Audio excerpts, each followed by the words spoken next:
Abdülkerim Ganiyev'nin şiiri Ecdatla ili. Yerken Bilal Nazım Mektebi'nin 11. sınıf okusu Güher Bibi Azna Bakıva okuydu.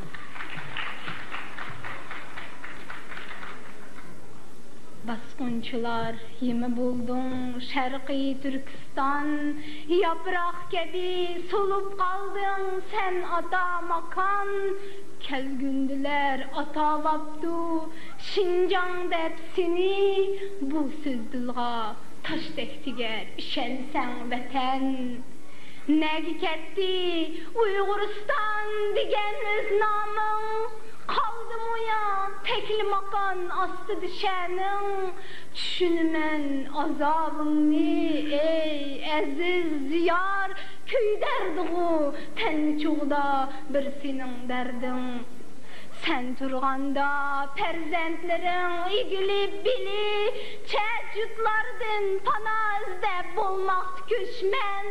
Kınisinin mağrurluğun ecdatlar ili, ketmem diken bustanındın mutehen düşmen.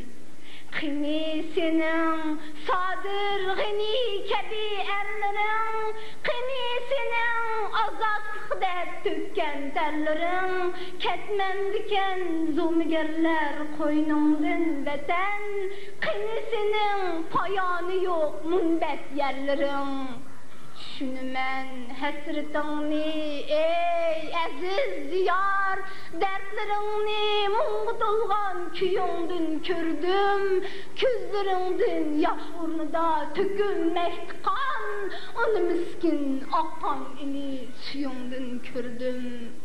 Bu külfetler azabıga ey Uygur ili, bugün geçen ürtürep kilivat sen. Hatta hoşnan Bangladeş erkini aldı, her sen bulsan zecrak kilivat sen. Tarih asli baskınçını karılaydıken, sen eksince kanğımınıp yaşavat sen. Ya tarihka ügey bala idin mu veten, ügeyler mu munç azap tartmaydı bilsen. Rod payla bağlarını kıldığı gazan, Uygur ili ana kandak çıdavat sen. Ya tarihka ügey bala idin mu veten, ügeyler mu munç azap tartmaydı bilsen.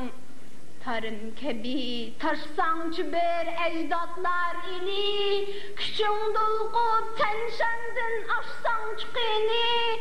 Tıl kaskına ne ketti kükün yarıgandan kın, tevrengine aksın yavga intikam sili. Küreş nuri yorutkangu mudiş günlerini, yaşlatkangu adem üçün nefes günlerini. İşini men Uygur ili istikbalınga, şunur bilen sen kuçarsen parlak günlerini. Şunur bilen hel bolgangu insan armini, şunur bilen hel bolgangu yürek bermini. Eğer ete azat bulsan sen ata makan, akiyan bop akar idi Uygur şatlığı. Rahmet.